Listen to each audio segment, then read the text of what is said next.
Hello, Assalamu alaikum. Welcome back to my YouTube channel. I am Arslan Naveed and you are watching Sports Sciences and Physical Education. Today our topic is sampling and population in research. के research में population और sample कैसे select करते हैं, आज हम इस topic को देखेंगे. What is sampling? In simple words, sampling consists of obtaining information from a portion of a large group or a universe. Elements are selected in manner that they yield almost all information about the whole universe if and when selected according to the some scientific principles and procedure. वो ये कह रहा है कि sampling एक ऐसा procedure है, एक ऐसा काम है जिसके तहत अगर आप पूरे यूनिवर्स को पूरी यूनिवर्स में से भी सैंपल कलेक्ट करते हैं तो आपको वो डाटा उसका प्रोवाइड कर देगा. जैसे कि इसकी आम मिसाल दी जाती है कि अगर एक बंदा चावल पका रहा है, ठीक है, राइस पका रहा है, तो वो राइस को चेक करने के लिए क्या करता है, वो ऐसे चम्मच के अंदर डालता है, 2-3 उसके टुकड़े निकाल के चेक कर लेता है. अगर वो गाल गया तो इसका मतलब है सारे राइस पक गया या गाल गया, ठीक हो गया. तो ये इस तरह का ही प्रोसीजर है सैम्पलिंग का. पॉपुलेशन समझो हमारे सारे राइस पॉपुलेशन हो गया और जो हमने राइस लिए वो सैम्पलिंग होगी. अच्छा जी, सेनोसिस. सेनोसिस क्या है? Complete study of all element present in the population is known as census. The national population census is an example of census survey. Census क्या होता है कि अगर पूरी जितने अफराद मौजूद हैं उस पॉपुलेशन में सब के बारे में अगर आपने स्टडी किया है तो वो सेनोसिस होता है. A sample is a selection of units from the entire group called the population और universe of interest. It is subset of large population. अब सैंपलिंग क्या है कि उस बड़े ग्रुप में से आपने चंद लोग या चंद जो एलिमेंट्स आपको चाहिए थे वो आपने चूज किए और उनकी सैंपलिंग करके उसकी बेस के ऊपर एक रिजल्ट पास कर दिया जो कि पूरी पॉपुलेशन के बारे में था. आगे मजीद देखते हैं जी. Sampling design. सैंपलिंग किस तरह डिजाइन की जाती है? दो किस्म की मेन सैंपलिंग है जी, नॉन प्रोबेबिलिटी सैंपलिंग और probability sampling. Non probability sampling की आगे फिर 4 जो है वो टाइप्स हैं. Convenience sampling, judgmental sampling, quota sampling and snowball sampling. Probability sample में आगे 4 टाइप्स हैं, simple random, stratified, cluster and systematic. सबसे पहले हम देख लेते हैं जी नॉन प्रोबेबिलिटी सैंपलिंग होती क्या है. नॉन प्रोबेबिलिटी सैंपलिंग ऐसी सैंपलिंग को कहते हैं कि जिसमें तमाम पॉपुलेशन को उसका हिस्सा बनने का मौका नहीं दिया जाता. The probability of any particular member being chosen for the sample is unknown. यानी कि पता नहीं होगा कि इसका कौन जो है पार्टिसिपेंट कौन बनेगा. ठीक है, जैसे आप मिसाल के तौर पे 1 से 50 रोल नंबर की क्लास है, ठीक है, तो अब 50 में जो है ना वो 1, 5, 10, 15 को खड़ा कर दें. ठीक है, अब ये तो नहीं पता था कि 1, 5, 10, 15 कौन है. नॉन प्रोबेबिलिटी सैंपलिंग हो रही है मगर हर बंदे को इसमें मौका नहीं मिलता है. ठीक है, ये एक ऐसी सैंपलिंग है जिसमें हर पार्टिसिपेंट को जो है ना उसके पास ये अपॉर्चुनिटी नहीं होती कि वो उसमें पार्टिसिपेट कर सके. अच्छा, इसकी पहली है जी convenience sampling. The sampling procedure of obtaining the people or unit that are most conveniently available. यानी कि कन्वीनियंट सैंपलिंग ये है कि जो बंदा अवेलेबल है ना, जो आसानी से अवेलेबल है. ठीक है, मिसाल के तौर पे ज़्यादातर लोग यूनिवर्सिटी में जब रिसर्च करते हैं तो वो उसी तरह यूनिवर्सिटी पे ही कर लेते हैं. ठीक है, scope of physical education in university. ठीक है, तो क्या किया जी, उसी यूनिवर्सिटी में अपने जो ऊपर वाले सीनियर हुए या जूनियर हुए उनका डाटा लिया और क्योंकि वो कन्वीनियंट सैंपलिंग होती है, उनके पास अवेलेबिलिटी इजीली होती है, तो उनको जनाब लेके उनका डाटा उन पे सैंपलिंग कर दी. Accidental sampling is the type of non probability sampling which involves the sample being drawn from the part of the population which is close to hand. अब वही बता रहा है कि इसे एक्सीडेंटल सैंपलिंग भी कहते हैं, जिसका क्या मतलब है कि जो आपके करीब है उस जो चीज़ अवेलेबल है उसी को गनीमत समझ के और उसी पे जो है ना रिसर्च कर दी जाए. अच्छा जी, इसके बाद आता है जी इसका दूसरा पार्ट कोटा सैंपलिंग. कोटा लफ्ज़ से जैसे हमारा कोटा होता है जी, केपीके का कोटा जी, पंजाब का कोटा है जी, सिंध का कोटा है जी, वही कोटा सैंपलिंग है. In quota sampling the population is first segmented into the manually exclusive. In quota sampling the selection of the sample is non random subgroups. यानी कि अब जैसे क्लास में 50 लोग हैं, ठीक है, तो 5-5 का ग्रुप बना दिया जाएगा. ठीक है, कोटा सैंपलिंग होगी जी. 5-5 में से फिर अब सबका जो तीसरे नंबर वाला बंदा हमें दे दो जी, दूसरे नंबर वाला बंदा हमें दे दो. ठीक हो गया. In the quota sampling the interviewers are instructed to interview the specified number of person from each category in studying pupil status, living condition, preference, opinions, attitudes. अब ये वही बता रहा है कि लोगों के बिहेवियर के बारे में. आप मिसाल के तौर पे इंटरव्यू ले रहा है तो वो कहेगा जी एमए वाले मेरे पास आ जाओ, बीए वाले मेरे पास आ जाओ, एफए वाले मेरे पास आ जाओ, बीएस वाले मेरे पास आ जाओ, एमएससी वाले मेरे पास आ जाओ. ये इस तरह की कोटा सैंपलिंग को, ये मिसाल से आपको समझ आ जाए, इस तरह की जो सैंपलिंग होती है इसे कोटा सैंपल बोलते हैं. अच्छा, judgmental sampling. Sample in which the selection criteria are based on personal judgment that the element is representative of the population under study.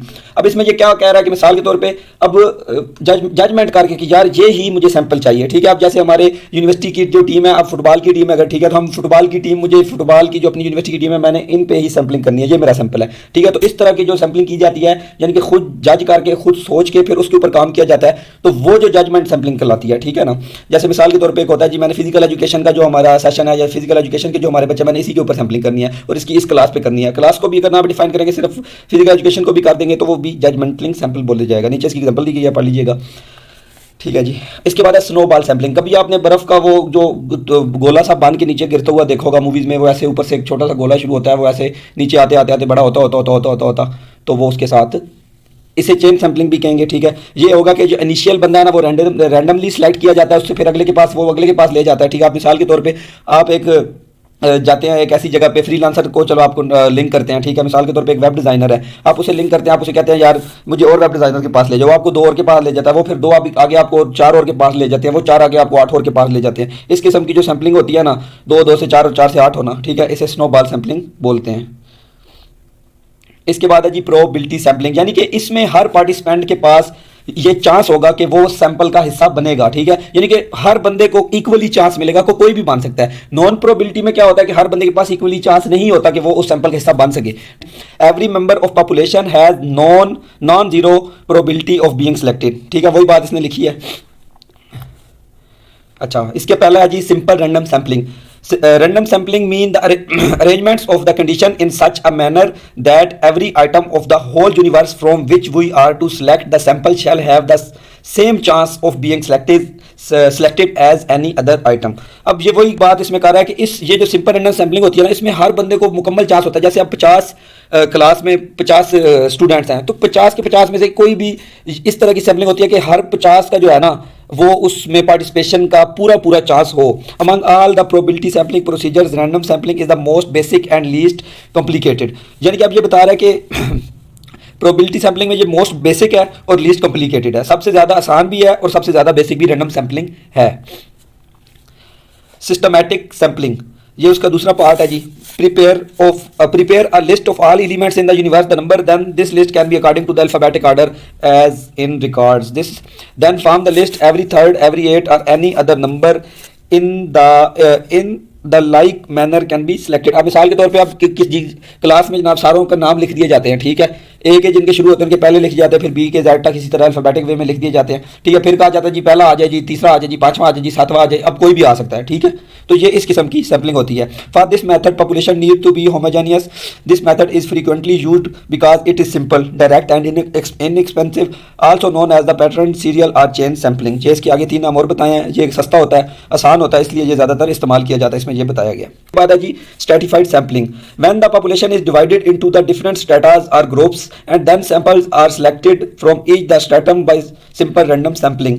अब इसमें वही वो सिंपल रैंडम सैम्पलिंग कर रहा है, मगर इसमें यह है कि जैसे आप क्लास को हम उठाते हैं ABCD ग्रुप में तकसीम कर देते हैं, उनमें यानी कि स्टेटस बना देते हैं छोटे छोटे। ठीक है, फिर स्टेटस में से हम कहते हैं जैसे अब लड़कियों का अलग स्टेटस बन जाए, लड़कों का अलग बन जाए। अब उस लड़कियों के सारियों में से 5 लड़कियां आ जाएं जी। ठीक है, अब दूसरी लड़कियों में से स्टेटस बॉयज़ के स्टेटस में से 5 बॉयज़ आ जाएं जी। इस तरह की जो सैम्पलिंग की जाती है उसे स्ट्रेटिफाइड सैम्पलिंग कहा जाता है कि पहले उसके छोटे छोटे स्टेटस बना लें, फिर स्टेटस में से सैंपल चूज कर लें।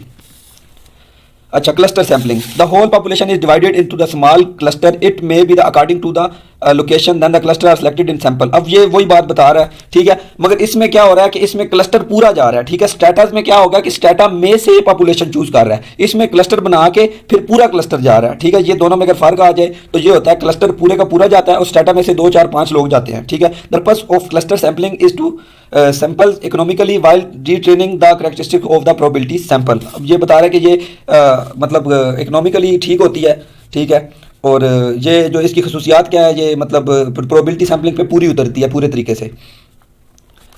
अच्छा, सैम्पलिंग प्रोसेस। अब आगे सैम्पलिंग का प्रोसेस बता रहा है। डिफाइनिंग द टारगेट पॉपुलेशन के पहले टारगेट पॉपुलेशन को टारगेट कर ले। स्पेसिफाइंग द सैम्पलिंग फ्रेम, एक फ्रेम बनाने के हमें चाहिए क्या आखिर। स्पेसिफाइंग द सैम्पलिंग यूनिट, कितने यूनिट चाहिए हमें, 100 चाहिए, 200 बंदा चाहिए, 1000 बंदा चाहिए। Selecting of the sampling method, अब मेथड भी चूज कर दे, क्लस्टर सैम्पलिंग लगानी है, कोटा सैम्पलिंग लगानी है, प्रोबेबिलिटी सैम्पलिंग लगानी है, नॉन प्रोबेबिलिटी सैम्पलिंग लगानी है। डिटर्मिनेशन ऑफ सैंपल साइज, अब हमें सैंपल कितना चाहिए, 10 लोग चाहिए, 20 लोग चाहिए, 50 लोग चाहिए। स्पेसिफाइंग द सैम्पलिंग प्लान, अब उसका पूरा प्लान जो है ना उसको स्पेसिफाई कर लें, उसको पहले नोट डाउन कर लें, लिख लें। ठीक है, सिलेक्टिंग द सैंपल, उसके बाद सैंपल लेना स्टार्ट कर दें। ठीक है, एडवांटेजेस ऑफ सैम्पलिंग। अब ये सैम्पलिंग के एडवांटेजेस बता रहा है, help to collect vital information more quickly and it help to make estimate of the characteristics of the total population in short. वही बात बता रहा है कि ये हमें मदद करता है कि हमें एक पूरी यूनिवर्सिटी के बारे में अगर रिव्यू चाहिए तो हम उसके सिर्फ जो है ना 50-100 लड़के लेके उसके बारे में चेक करके पूरी यूनिवर्सिटी के बारे में हम फीडबैक दे सकते हैं। इसके बाद बात बता रहा है सैम्पलिंग कीमत को कम करता है, टाइम बचाता है, मनी सेव करता है, ठीक है। Sampling technique of increase accuracy, ये एक्यूरेसी भी बढ़ाता है। With small sample it become easier to check the accuracy of data, के सैंपल के साथ आसानी हो जाती है हमें डाटा चेक करने में, हम इजीली डाटा भी चेक कर लेते हैं और हमारे पास रिजल्ट भी अच्छा आ जाता है। From the administrative point of view also sampling become easier, सारी यानी कि एडमिनिस्ट्रेटिव पॉइंट ऑफ व्यू से भी सैम्पलिंग आसानी होती है। Problem of hiring the staff, task of the training, जब मिसाल के तौर पे अब हमने एक सवाल पूछना पूरी क्लास को बुलाने के बजाय हम सीआर या जीआर को बुला के पूछ लेते हैं, ठीक है। तो ये यानी कि इस तरह का बता रहे कि सैम्पलिंग जो काम है ना, ये काम को थोड़ा सा आसान बना देता है। अच्छा, अब इसमें disadvantages of sampling. Sampling is not flexible in situation everywhere. आप मिसाल के तौर पर हमें पूरे पाकिस्तान के लोगों की एक नंबर का वो चाहिए हमें कि कितने लोग पाकिस्तान में रहते हैं, तो उधर सैम्पलिंग फेल हो जाएगी, हमें तो हर बंदे को जाके काउंट करना पड़ेगा। अच्छा, reliability of information depend upon the representativeness of sample of total population. अब ये अगली बात ये कह रहा है कि मिसाल के तौर पे अब हमने जो यूनिवर्सिटी से वो 50 बंदे निकाले हैं, अगर मिसाल के तौर पे हम नालायक बच्चे चेक कर रहे हैं तो हमने लायक बच्चे निकाल रहे हैं 50 के 50, अब वो तो सारे लायक होंगे, ठीक है। तो हम तो कहेंगे सारी यूनिवर्सिटी में लायक हैं, पता लगे जो निकाले हैं वो थे जो है ना लायक थे, हम बाकी तो सारे ही लायक हैं। तो इस तरह यानी कि ये सैंपल में ये इशू आ जाता है। Most of the sampling techniques require the service of sampling experts and statistics of the sampling techniques require the service of sampling experts और स्टैटिस्टिशियन, यानी कि वो बता रहे हैं कि ज्यादातर हमें एक्सपर्ट की जरूरत पड़ती है सैंपलिंग को जो है ना टेक्निक को समझने के लिए या एक्यूरेट तरीके से करने के लिए। हॉस्पिटल पेशेंट में भी different than those in the community. अब जैसे ये बता रहे हैं कि हर हॉस्पिटल में जो है पेशेंट का अपना एक उसका इम्यून सिस्टम और होता है उसकी। अब ये तो नहीं एक बंदे को हमने टीका लगाया, ठीक है, तो वो ठीक हो गया जी, हम सारों को वही टीका लगा दे, नहीं, हर बंदे की अपनी बॉडी का सिस्टम और होता है। हम कहेंगे हमने तो 50 बंदों पे सैंपल चेक किया, 50 पे चेक किया, मगर भाई हर बंदे का अपना प्रोसीजर होता है, हर बंदे की बॉडी सिस्टम, हर बंदे का बॉडी प्रोसीजर और होता है। एडवांटेजेस हैं। थैंक यू जी, आज का हमारा टॉपिक यहीं पे एंड होता है। उम्मीद करता हूँ कि आपको समझ भी आ गई होगी। दुआ में याद रखें, ठीक है, बड़ों का ख्याल रखें, लाइक भी कर दें, शेयर भी कर दें, कमेंट भी कर दें। कमेंट जरूर किया करेंगे कि समझ आ रही है या नहीं आ रही, और जो है ना कोई अगर बात समझ ना आ रही हो तो पूछ भी लिया करें। थैंक यू, जज़ाकल्लाह खैर, अल्लाह हाफिज़।